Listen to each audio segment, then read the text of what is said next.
जो हमसे नीच कोटि के लोग होते हैं, नीच कोटि का कोई नहीं होता। नहीं मतलब बता रही हूँ, हाँ। छोटी जाति के जो लोग होते हैं, छोटी जाति भी नहीं होती। तो फिर भागवत हर कोई क्यों नहीं पढ़ सकता? आपने कहा था हम ब्रह्मा की संतान है, फिर जात किसने बनाई? मतलब टाइम पास करने के लिए गुरुजी, आपने कहा था हम ब्रह्मा की संतान है, फिर जात किसने बनाई? जात व्यवस्था है।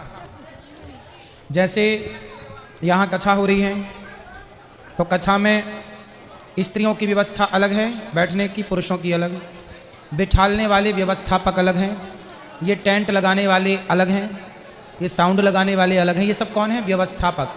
क्या बिना व्यवस्थापक की व्यवस्था होगी? नहीं। उसी तरह समाज की 4 व्यवस्था है। ब्राह्मण एक व्यवस्था है, क्षत्रिय एक व्यवस्था है, वैश्य की व्यवस्था है।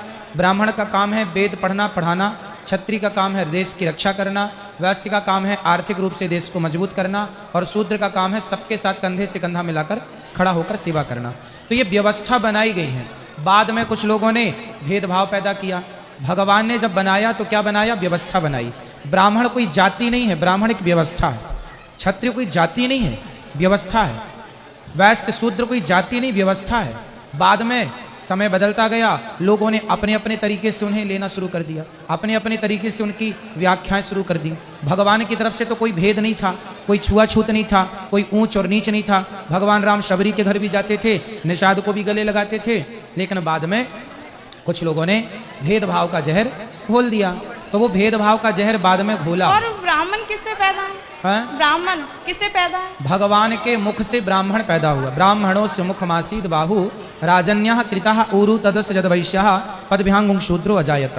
क्षत्रिय भगवान की भुजाओं से प्रकट हुए, वैश्य भगवान की जंघाओं से, और शूद्र भगवान के चरणों से। चारों के पिता भगवान हैं। और कोई सवाल? नहीं। समझ में आया? क्या समझ में आया पहले ये बताओ, बात कराओ। क्या समझ में आया आपके? हाँ समझ में आया। क्या समझ में आया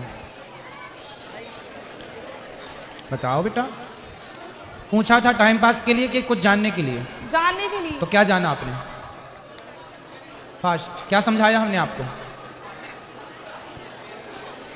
मतलब टाइम पास करने के लिए खड़े थे। चलो हो गया टाइम पास आपका? ठीक है। अब कौन है? 2 प्रश्न है मेरे। पूछो। राम जी की बहन का क्या नाम है? शांता। अच्छा, इसका चित्रण नहीं किया है। अच्छा। भागवत जी में है, 9वें स्कंध में। एक और प्रश्न, जो हमसे नीच कोटि के लोग होते हैं, नीच कोटि का कोई नहीं होता। नहीं मतलब बता रही हूँ, हाँ। छोटी जाति के जो लोग होते हैं, छोटी जाति भी नहीं होती। तो आप बताओ।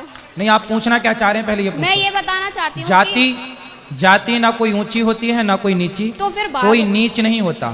तो फिर भागवत हर कोई क्यों नहीं पढ़ सकता? भागवत इसलिए हर कोई नहीं पढ़ सकता क्योंकि जब तक आप, हर कोई इंजेक्शन भी तो नहीं लगा सकता, हर कोई दवाई भी तो नहीं दे सकता जो सरकार की तरफ से लीगल है, जो प्रोसेस पूरा करेगा। हर व्यक्ति एडवोकेट भी तो नहीं हो सकता, हर व्यक्ति जज भी तो नहीं हो सकता। सरकार जिसकी पढ़ाई लिखाई देखकर, सरकार जिसको तय करेगी परीक्षा इत्यादि एग्जाम लेकर, जिसको तय किया जाएगा डिग्री परफेक्ट होगी, वो क्या बनेगा? वो अधिकारी बनेगा, आईपीएस बनेगा, आईएएस बनेगा, वो डॉक्टर बनेगा, वो इंजीनियर बनेगा, वो डॉक्टर बनेगा। किसी को भी तो आप डॉक्टर नहीं बोल सकते ना। उसी तरह जैसे सरकार तय करती है कि कौन डॉक्टर बनेगा, कौन इंजीनियर बनेगा, कौन एडवोकेट करेगा, उसकी प्रॉपर शिक्षा होती है, उसका अधिकारी होता है कि अब ये हो गई शिक्षा, अब ये अधिकारी है। उसी तरह शास्त्रों का जो ज्ञाता हो गया, जो उस ज्ञान को, उस रहस्य को जान लिया, वो अधिकारी हो जाता है। वो कहे, वो सुने, बढ़िया। सब कोई नहीं, सब कोई कैसे अधिकारी हो जाएगा? जो पढ़ेगा लिखेगा उस सब्जेक्ट को, सारे मैं सुई लगाने लग जाऊं तो मर ही जाएगा कोई। सुई लगा मेरे से आती नहीं है, तो भाई मैं थोड़ी सुई लगा सकता हूं, मेरे को सुई लगाने का अधिकार नहीं है। मेरे को न्याय करने का, मैं जज की कुर्सी पे जाके बैठ जाऊं, वो मेरा लीगल प्रोसेस नहीं है। जो मैं कर सकता हूं वो मेरा काम है। तो उसी प्रकार बेटा, पढ़ लिख कर जब आप योग्य हो जाएंगे तो आप अधिकारी हो जाएंगे। राम जी की बहन का फिर से बताना। शांता।